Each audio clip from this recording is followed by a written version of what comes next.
Hey folks, welcome to episode 2 of Passionate Talk. I'm your host, Gary Karp, and today we're going to be talking with graphic designer Gwen Wilkins.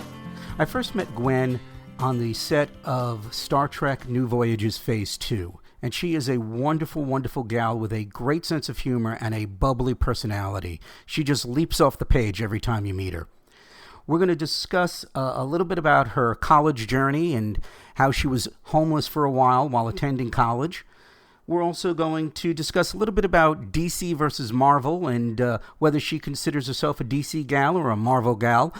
Bonus points to look out for, the story of how she got her name. It does involve my favorite character in all of comics.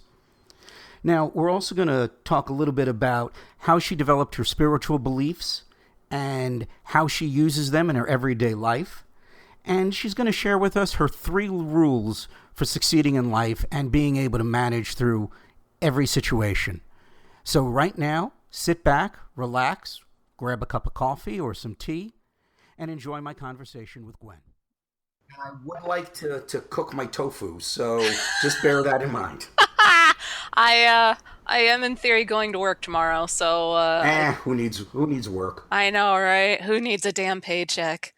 It's all right. The boss was very understanding about me taking today off. I think he just saw, the pleading look in my eyes yesterday. If I can't be here anymore, I need to go to the doctor. Well, what's going on that you have to go to the doctor? Well, I have a feeling it's related to mono. I contracted mono last year, and pretty much all my posts for about 6 months were mono sucks. It's like, I can't do this. I told the boss I'm going home. I'm making a doctor's appointment. I'm sorry. If you want me here, that's fine, but my head will be on the desk. I will not be working. If you want to pay me to do that, that is okay. Just, I'm letting you know, this is what I will be doing. If we could all get jobs where we can nap, like a kindergarten job, yes, right? That would be great. Nap with milk and cookies. I like this plan. Pay me to do that, and I will be happier than a pig in shit. I really will. Every day is bring your cat and dog to work day. I think that would be awesome. I have my own office. Every day is take your cat and dog to work day, except my dog passed a couple of years ago, so I only have cats. But the cats are annoying because they demand attention and they lie across the keyboard. Yes. And they walk across the keyboard and they try to help me edit my blog posts and other writing, and they don't do a very good job of it. Usually by hitting delete, yes. My computer is always in a cat-free zone because, yes, wherever I am, the cats are. I can... Wait. Yes. You have a house that has a cat-free zone? I've yet to find an area in this apartment that's a cat-free zone. I know when we were talking the last couple of days ago, you were telling me about your trials and tribulations. Can you just take me back there? Sure. Grew up in very rural upstate New York. And, we were poor. My parents are working class people. They told my brothers and I, we'd love it if you go to college, but you're going to have to do it yourselves because we're not going to be able to help you. Fine, no problem.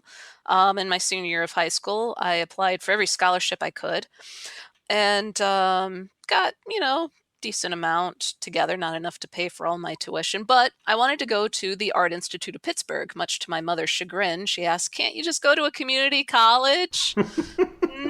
No, I wanted computer animation. I wanted to make Star Wars movies. Yes. So what made you want to do computer animation and do Star Wars movies? Well, in my junior year of high school, I realized, oh crap, I need to kind of put some thought as to what I want to do for a living. And something I've always enjoyed watching is the behind the scenes for movies and such. And so I was watching a behind the scenes for Star Wars, which has always been my favorite. And I was watching them do the special effects and talking about, advances in technology and how things were going to be moving towards computer-generated images and such, CGI. And I'm like, oh, dude, that sounds like fun. Let's do that. Love that CGI. Love that CGI. So I decided I'm going to go to school for computer animation, and I don't want to go to New York City or Los Angeles. So that narrowed my options down in the late 90s, and the Art Institute of Pittsburgh was the next closest choice. They actually had a summer studio program where they would invite juniors going into their senior year of high school to come down for the weekend, see the programs and such, and see if they liked it. So I'm like, this is great. Let's give it a try. I paid for that with money out of my own savings account. People have been giving me money for my birthday for years and such, and so it just got squirreled away in there. And So you actually socked away the money you got for birthday when you were growing up? not always, but in my later teen years, when I realized, oh crap, I'm gonna need money for college education and such, yes, it's started just throwing the money in there. I was always I got $20. Let's get the new fill in the blank. Yes, yes. Money and me are like water and hot sunshine. It just evaporates. Yes. I'm not terribly good with money, but back then I really had nothing to spend money on. I mean, we lived in the middle of nowhere. We had a gaming system, but a console system. I think at that point it was probably a PS1. My brothers were into that more than me. I liked books. I liked comic books and such. Okay, X-Men, so are you Marvel? Oh, so you're Marvel. You're Marvel Team all the way Marvel, through. not Team Yep. DC. No, sorry. Team Marvel, X-Men Blue Team is where it's at. I loved Jubilee. I'm sorry, people. She was my faves. She was my faves. I have her first appearance comic and such. That was something Dad got me for my birthday one year. I squeaked so loudly. Well, I got into a discussion with a friend of mine last night over which one of Peter Parker's girlfriends they actually think was sexier. Yeah. Mary Jane, Gwen Stacy, or Felicia Hardy. Funny you should mention Spider-Man and his girlfriends. Gwen Stacy is my namesake. Dad was a huge, yes, I kid you not, my father was a huge Spider-Man fan, and when he realized he had a daughter, he's like, I'm going to name her Gwen, but not just Gwen. She's going to be a Gwendolyn. So, but yes, my name was inspired by Gwen Stacy. So you went to college, Star Wars, the Art Yes. Institute. Yep. You socked away your birthday money, Yep. and then what? And then what? All right. So I love the summer studio program. This is the school I'm going to go to. So I went into my senior year of high school knowing exactly the school I was going to go to. I could personalize my scholarships for that school, for that major, which was great. So my classmates, they're all running around like chickens with their heads cut off, applying to different colleges and such. I'm sitting pretty like, this is where I'm going to go to school, man. So I get off to school. Great. I actually had 2 months between graduating high school and going off to college. I didn't really want a summer break. I figured if I take a break from school, I'm going to lose interest. And so I was staying in the school sponsored housing, which was this kind of apartment complex across the river Mm-hmm. on North Side in Pittsburgh. And I would walk to and from the city twice a day. Actually, I'd walk across in the morning for my job at a bagel shop, walk back across, change my clothes, get my school stuff, walk back across the river to school because I was not going to spend 75 cents for the damn bus ride to take me across the river to school. You could have splurged Once for if less than a sawbuck. yeah, yeah. If it was really rainy or if it was like really cold and icy and such, I would take the bus, but usually I walked. In Pittsburgh in December. Across the river, yeah. Yeah, it was, but yeah, I was like 18, 19. I was, dumb and, just kind of, well, this is what we're gonna do. And, Let's be a little softer and call it you were naive. It's a better word. Not dumb. we'll go with naive. Inexperienced. Yes, inexperienced. I came from a family where you worked for what you wanted. If you wanted something, you went and got it. So that was just I didn't think twice about it. I honestly, it never occurred to me that this was not something that somebody wouldn't do. Okay, so you're walking over this bridge almost every day except when it rains or snows. I don't think it rained a lot that year, honestly. Anyway, yeah, my first year of school went pretty much like that, of me walking across the river, usually twice a day. So I was working part-time, going to school full-time. And then my financial aid for housing ran out. Ooh. Yeah, I couldn't afford to stay there anymore, so I needed another place to live. I figured that's fine, no worries. We will totally figure this out. Mm-hmm. I think they had like a classified ads bulletin board at school of people looking for housing. So I noticed that some first quarter students were looking for a housemate. I said, great, this sounds awesome. I contacted them. We went to see the house. I put in my part of the security deposit. This was going to be great. The semester was ending shortly. And so when the new semester started, I could just move into this house and life would be good. Things were going good until the last week of the semester. They disappeared. They were not returning calls, never got my security deposit back, had nobody to contact, nobody at the school was like, So that was, what, was it a couple of $100 probably back in that day?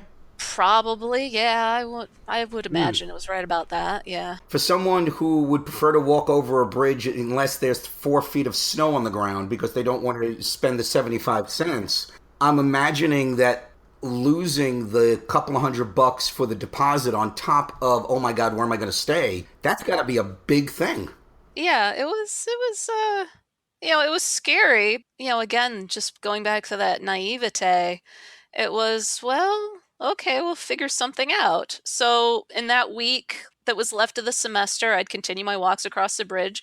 I usually walked across the 6th Street Bridge, which I guess is now called the Roberto Clemente Bridge. But once in a while, I'd walk across the next bridge over, which was the 7th Street Bridge. Sometimes the 6th Street was closed for some reason. And there was this really nice hole actually under the 7th Street Bridge on the north side of the bridge.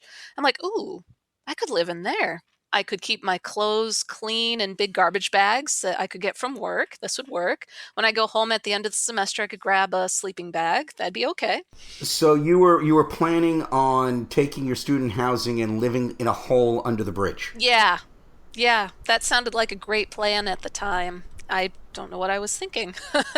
We'll chalk it up to that inexperienced naivete again. Yes, and it never occurred to me that somebody might already be living in there. It didn't occur to me, how are you going to keep your stuff secure during the day? Was there?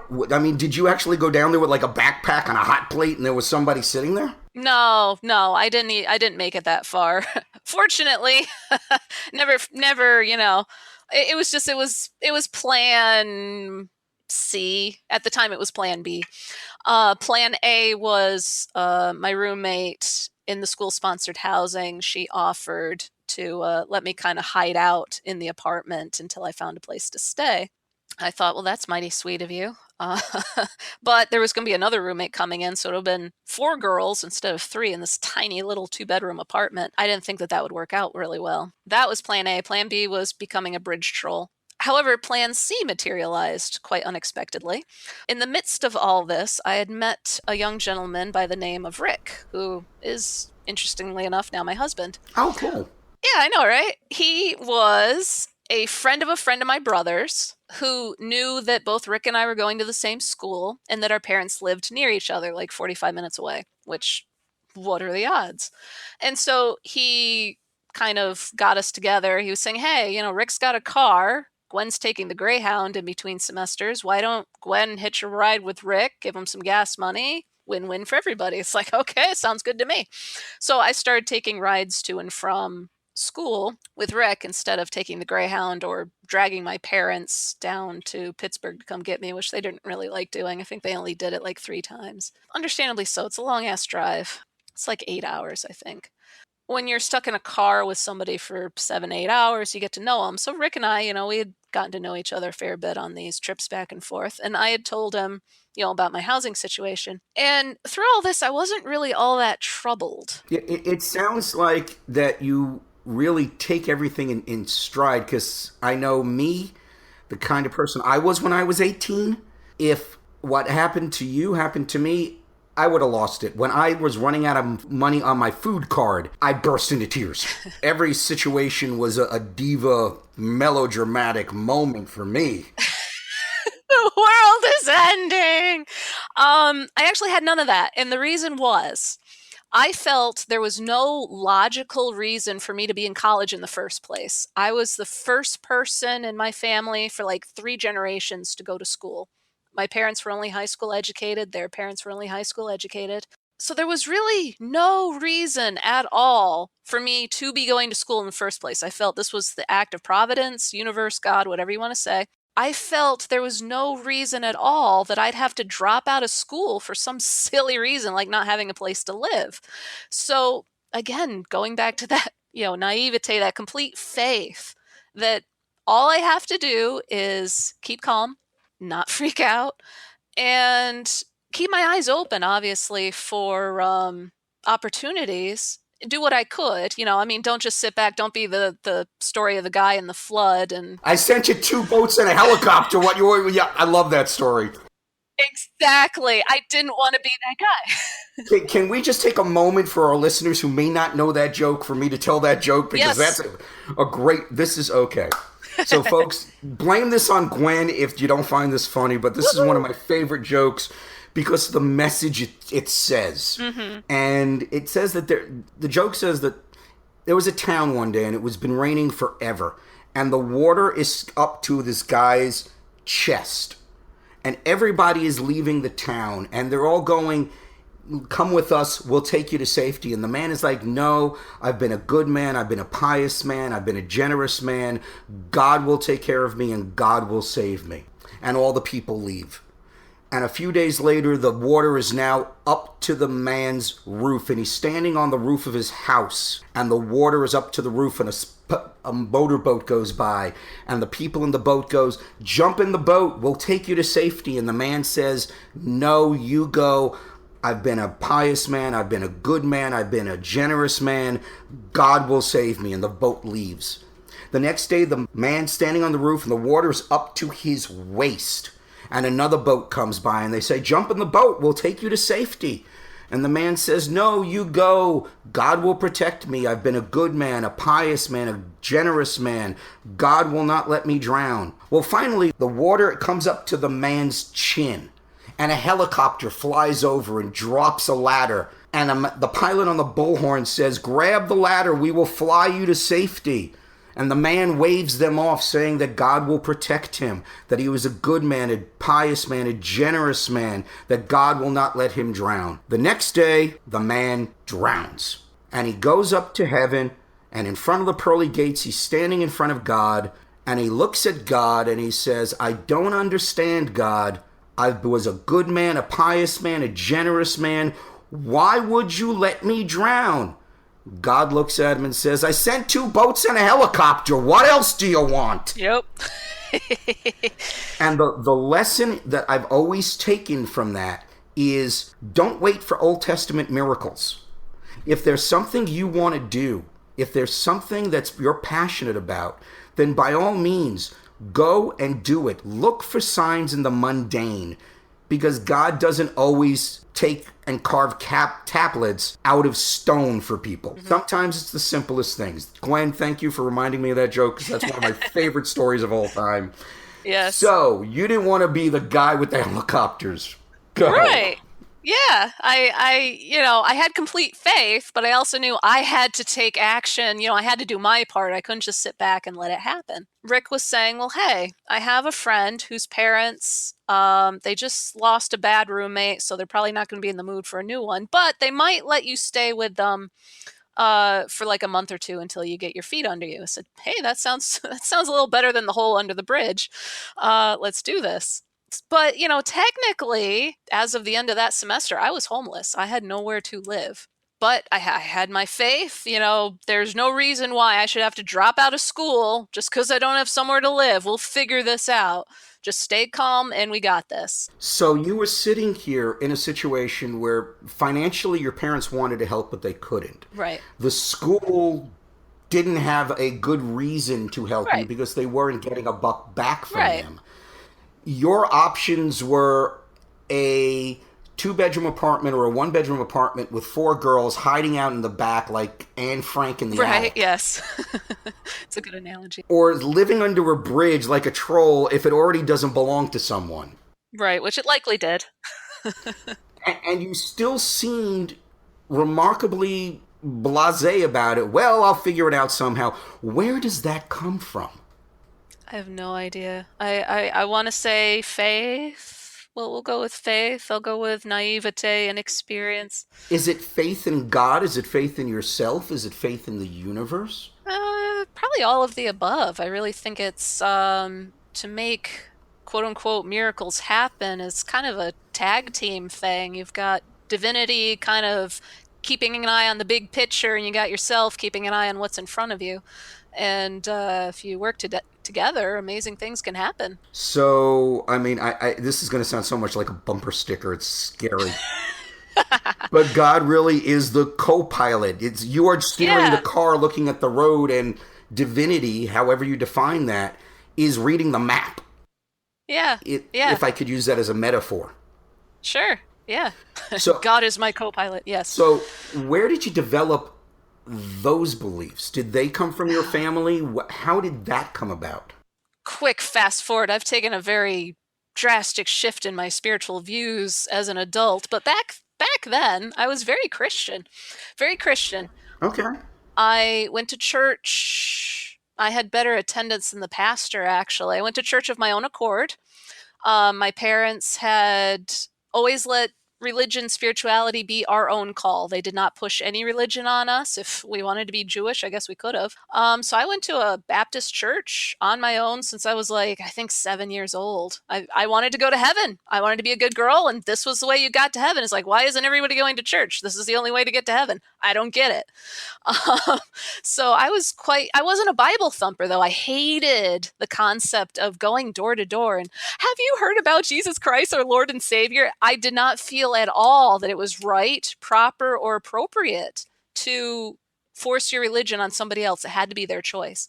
So is that one of the reasons your beliefs and your spirituality started to change as you got older? Yes. I think the analogy that really kind of drove home the concept for me. I don't consider myself religious anymore at all. I have got nothing against Christianity. It's got some great stuff to say, but I align more with the Eastern philosophies now. I very much believe in reincarnation, karma, that sort of thing. But when I was having a lot of issues with Christianity in that stage of my life. I was still rock solid faith, but the institutional aspect of religion was really shaping me. I, it's hard to explain, but for those who've been there, know. I think I get it because I was born and raised Jewish. It was expected that I would go to Hebrew school, that I would go to Mhm, religious school, that mhm. I would get bar mitzvahed when I was 13.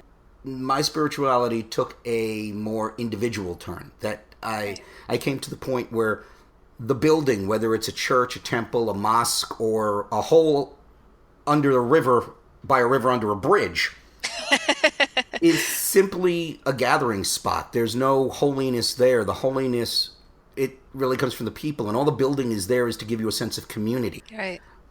So I totally understand, and I tend to lean more towards the Eastern philosophies myself, so I Mhm. understand that perfectly, and I'm sure that plenty of our listeners do understand that as well. And that also goes to explain a little bit about how you have this calmness about you, Yeah. about how things come, and well, it's going to happen. We'll handle it when it happens, because you seem to live very much in the moment, and that is Yeah. very much an Eastern philosophy, an Eastern belief of Hmm. living in the moment. And maybe even when you were in college and you were younger and you didn't start connecting the dots, Hmm. that was still a part of who you were. You just couldn't give words to it or give voice to it because you didn't know what it was. Definitely. It's something I kind of consider myself a closet theologian.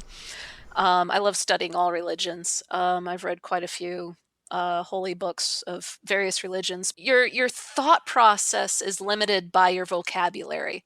The fewer words you know, the less thoughts you can have. And so, like you were saying, I didn't really have a way to articulate that yet because I just didn't have the vocabulary yet. I think that calmness definitely stemmed from that. An analogy a friend told me, and I've heard it in other places since then, was religion is like soap. It cleanses the soul, it makes you clean. Eventually, though, you have to wash it off. It itself eventually becomes its own type of dirt, and you need to remove it. And what's left behind is a much more pure spiritual experience. So, again, I've got nothing against religion. It definitely is awesome. And yes, the sense of community. I stayed with Christianity far longer than I ideologically would have because the music is so damn good. Oh, I'm sorry.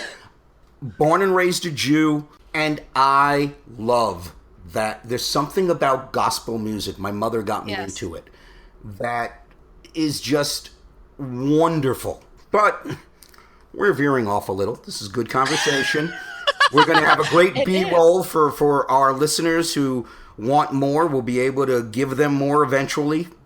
The bonus The tracks. bonus Yes. tracks. Yes, we're gonna have this B-roll and blooper reels, and I got a Skype call in the middle of this interview that I'm gonna have to cut out. That will definitely make the Oh bonus no. reel. Yes. But we Yes. were. How did the whole situation with college resolve itself? You were driving back and forth with Rick, who is now your Yes. husband, and Who's now my husband. where did that go? Because I know that was leading towards Yes. somewhere. Somewhere. It Somewhere. was going somewhere. All journeys go somewhere. So he said, "Okay, well I have this friend whose parents might let you stay with them." Great. Okay. That sounds a lot better, like I said, than the hole under the bridge or doing the Anne Frank style hiding out in the apartment. So coming back to Pittsburgh for the next semester, we must have come back a couple days before the semester started just so I could get settled in. Takes me to the friend's house. I've never met these people before, haven't talked with them on the phone, nothing. He might have given them a call and warned them, hey, I'm bringing somebody. They did not want a new roommate. They had just been burned by somebody who, I can't remember if they were stealing from them or destroying stuff or something, but they did not want another person in their apartment. And so here's this meek, quiet little 19-year-old girl, wide-eyed, and it's like she has nowhere to live. Okay, sure, we'll let you stay with us for a couple months until you can find a place to live, but just a couple months. Okay, thank you, sir, ma'am. I promise you won't be sorry. And what started out as a month or two turned out to be the rest of my time in school. Wow. Yes, they let me stay with them rent free. I helped with the dogs, I helped with the dishes, I did any housework I could. I really wanted to earn my keep. Everybody in that household were certifiably crazy. It wasn't fun or easy, that aspect of it, but they were very welcoming, caring people. It really gave me a sense of family away from my family. I'm still in contact with two of the three people. So you went from the situation where the best option seemed to be the hole under the bridge, and I'm sorry I keep Right. going back there, but that to me that tickles me. No disrespect to you, Gwen. You know I love Yes. you, but Yep. I keep going back to the Billy Goats under the bridge. Just the Brothers Grimm stories going through my head right now. And you went from there to a guy you kind of sort of met, kind of sort of knew, going back and forth to school with him. And that turned into, hey, you can maybe stay with a couple of friends that I know. They decide to put you up for a couple of months, which turns into your entire college career. But the Hmm. other side of that is you become nursemaid, I guess, to Yeah. people who have mental issues. And there's nothing against mental issues. I suffer from depression and anxiety myself, so this is not a stigma. It should be talked about more, in my opinion. But when you're 18 and you're 19, and we've already discussed your Naivete, Hmm. that's a lot to take on, and still you had this calmness, this thing about you that yes, it will happen, it will be okay, everything will work out. Just this inner knowledge that you had that really, I think we now know, because we talked about it earlier, later developed into this sense of, I don't want to say Zen Buddhism, but at least an Eastern philosophy on spirituality that was built in you already. I got to tell Yeah. you, this is an incredible story, and I don't know anyone who was 18 who would have been able to deal with these situations as calmly as you did, and I think it's wonderful. Thank you. Thank you. Um, Getting upset, freaking out. I mean, get upset by all means. If if something really bad is happening, take the time, get angry, get sad, get upset, get frustrated, but don't live there. Give it a beginning, a middle, and an end. Your feelings need that journey. Yes. But I want to touch on some things because you mentioned that as long as you keep calm, and I remember when we were doing our pre interview, you talked about three rules that you have. And I was wondering if you can share those with our listeners. Sure thing. Sure thing. These three rules developed because of that incident in Pittsburgh, being technically homeless. And so I asked myself, well, why and how did I handle that so calmly? Using three simple rules. The first rule is do not play the victim. When those first quarter students disappeared with my security deposit, I could have said, oh my God, they stole from me, those thieves. I'm going to press charges and I need my money back. I mean, I was upset, but I let it go. Don't play the victim. You are always an active participant in your fate. You know, that is so important about playing the victim or not playing the victim. It reminds me of the statement, don't let other people live rent-free in your head. As long as you're blaming other people, you are powerless to change the situation because you're not in control of it. There's nothing you can do to improve the situation or move beyond it. So that rule right there, don't play the victim, if that's the only thing people pick up on from this whole interview with you, that's worth the price of admission, folks, right there. But I know there are two great rules on top of that are coming up next. So what's rule number 2? Rule number 2. All right. Rule number 2 is keep calm and vigilant. Do not freak out, or don't freak out forever. You cannot save yourself if you're freaking out. I mean, freak out if you need to. Take the time to do that. But as soon as it is healthy to, safe to, appropriate to, stop freaking out. Keep calm. You cannot save yourself if you are running around in circles. That's number 2. And the third one is do what you can and let go. Be an active participant in the solution where you can, however you can see where that vigilance points you in a direction. Grab it. Grab that opportunity, but don't cling to it like a life preserver. And that, ladies and gentlemen, is the button right there. This woman, talk about challenges. Gwen, I got to tell you, thank you for sharing these stories with us, from how you put yourself through school to losing out a hole under the bridge to a homeless guy to how you met the person who would become your husband. And of course, we didn't get a chance to talk about the proposal and how you proposed to him, which is a great story. So I may have you back just to tell that story, okay? Because that's a great, great story. And it's just wonderful. Now, I want to ask you a question, and we touched on it at different times during this, because people are listening to this, and everybody has challenges, mountains that they need to climb. So if you had to give one piece of advice to people listening about moving through their challenges, what would you tell them? Oof. Don't let fear paralyze you. That's good. I like that. Acknowledge there will be fear. I mean, all change is frightening, sometimes downright terrifying. I'm just going to be starting nursing school here in September. I am terrified, but don't let it paralyze you. Know that there's more to it than that. But I do want to thank you. And you mentioned that you have a blog. So right now, if people want to find out more about you, is that blog still active? Are you still blogging away? I am still blogging away. I'm trying to get a blog post done. I'll hopefully have it up maybe right around 4th of July, maybe. Okay. So, folks, you've listened to me speak with Gwen for a little bit. You've heard her stories. You've heard a little bit about her personality and her sense of humor. And believe me, she's much more endearing and engaging in public and in person. Aw, you're so sweet. And if you want to know more about Gwen and follow her, why don't you give a shout out to your blog post right now?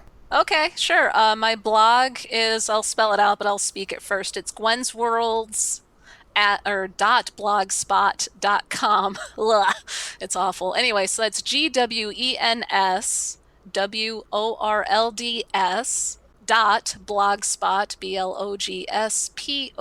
BLOGSPOT.com. Thank you very much. And before I leave, I'm just going to repeat the 3 rules. I hope I get them right because I didn't earlier in the show. Rule number 1, don't play the victim. Rule number 2, keep calm and remain vigilant. And rule number 3 is to do what you can and then just let go. Gwen, thank you very much for sharing your time. You too. Thank you so much for having me. It's been an honor. Wow, that was a lot of fun. I loved having that talk with Gwen. I hope you enjoyed it as much as we enjoyed having it ourselves. I loved the stories that she told, and I really love the fact that I got to tease her about living like a troll under a bridge. That's a great, great story. She also gave us a lot of great information. Those 3 rules for life that she gave us: don't play the victim, remain calm, and do what you can, and then let go. Those are really words to live by. And Gwen is one of the greatest people I know. Folks, I really glad that you tuned in for today. Don't forget to please download and subscribe.